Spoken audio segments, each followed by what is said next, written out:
বৃষ্টি পড়ছে, সবজিও কম আছে, ডাল করেছি, ভাবলাম একটু পেঁয়াজের পকোড়া করি, কিন্তু বেসনও নেই, কর্নফ্লাওয়ারও নেই, রয়েছে শুধু আটা।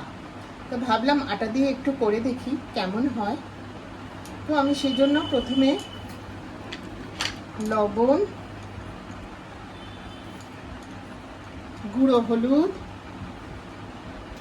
আর আটা দিয়ে দিলাম। এবারে কড়ার মধ্যে সর্ষের তেল ঢেলে দিলাম। কড়াটাকে আমি গ্যাস অন করে বসিয়েছি।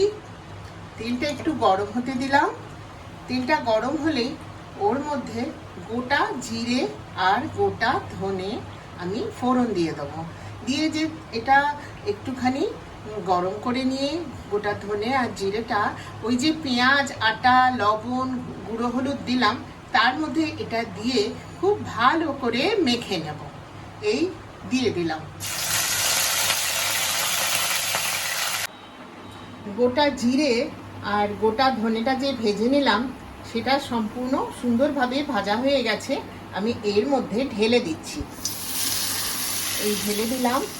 ঢেলে দিয়ে একটা কাঁটা চামচ নিয়ে নেব, যেটা দিয়ে আমি খুব ভালো করে, কারণ হাত তো এখন দেওয়া যাবে না, খুব ভালো করে এটা মিশিয়ে নেব। কাঁটা চামচ দিয়ে মেশাতে মেশাতে ঠান্ডা হয়ে গেল, তাই এবার আমি হাত দিয়ে মেখে নিলাম। এর সাথে একটু মেশাবো কুচনো কাঁচা লঙ্কা দিয়ে আরও ভালো করে মেখে নেব। কুচনো কাঁচা লঙ্কা মেখে নিলাম। এবারে বাইন্ডিংয়ের জন্য আরেকটু আটা নিলাম। আরেকটু আটা দিয়ে সঙ্গে একটু জল দিয়ে একটা নরম ডো বানিয়ে নেব।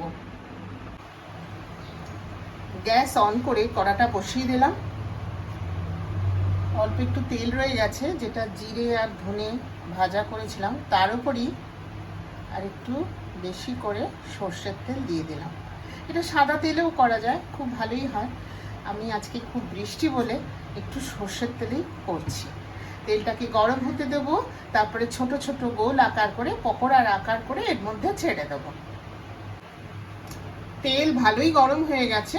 এবার আমি যেটা মেখে রেখেছি পেঁয়াজ, আটা, কুচি লঙ্কা দিয়ে, তার থেকে ছোট ছোট পকোড়ার আকারে করে তেলের মধ্যে দিয়ে দিতে থাকলাম। তেলটা একটু বেশি গরম হয়ে গেছে, গ্যাসটা সিম করে দিলাম, নয় ওপরটা পুড়ে যাবে, ভেতরটা কাঁদা থেকে যাবে। কয়েকটা দিয়ে দিলাম গোল গোল করে। একটু ভাজা হতে সময় দেব, তারপরে উল্টে দেব।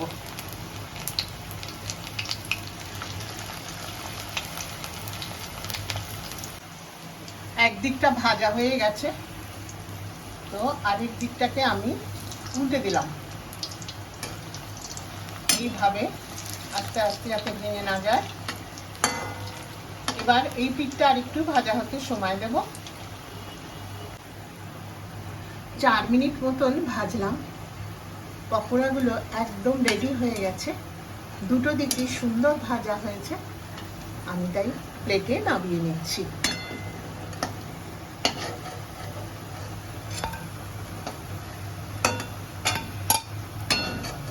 নামিয়ে নিলাম। এবারে আরো যতটা রয়েছে সবটা বানিয়ে নিচ্ছি। 2 মিনিট অপেক্ষা করে আমি পকোড়াগুলোকে উল্টে দিলাম। আরো 3-4 মিনিট মতন লাগবে, তাহলে পকোড়া একদম রেডি হয়ে যাবে। এই সবগুলোকে উল্টে দিলাম।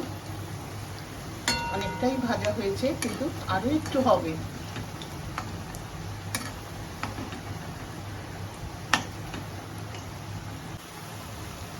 তিন থেকে 4 মিনিট আমি ফ্রাই হতে দিলাম। আশা করছি হয়ে গেছে। সুন্দর একটা গন্ধ বেরোচ্ছে, ভাজার গন্ধ, যেটা পকোড়া রেডি হয়ে গেলে যে গন্ধটা বেরোয় সেই রকম। এবার আমি আরেকবার উল্টে দিলাম। সুন্দর ভাজার রং হয়ে গেছে, গোল্ডেন ব্রাউন। এবার উল্টে দিয়ে সবগুলোকে আমি এবারে প্লেটে নামিয়ে নেব। পেঁয়াজের পকোড়া রেডি হয়ে গেল।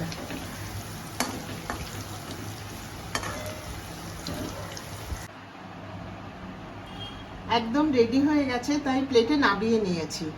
যেমন সুন্দর গন্ধ বেরোচ্ছে আর সেই রকমই ক্রিস্পি হয়েছে। ভালো যদি লাগে সাবস্ক্রাইব করে দেবেন, শেয়ার করে দেবেন, লাইক দেবেন, আর আমার অনেক অনেক ভালোবাসা আর নমস্কার জানবেন। শিগগিরই আসছি আরও কোনো একটা রেসিপি নিয়ে।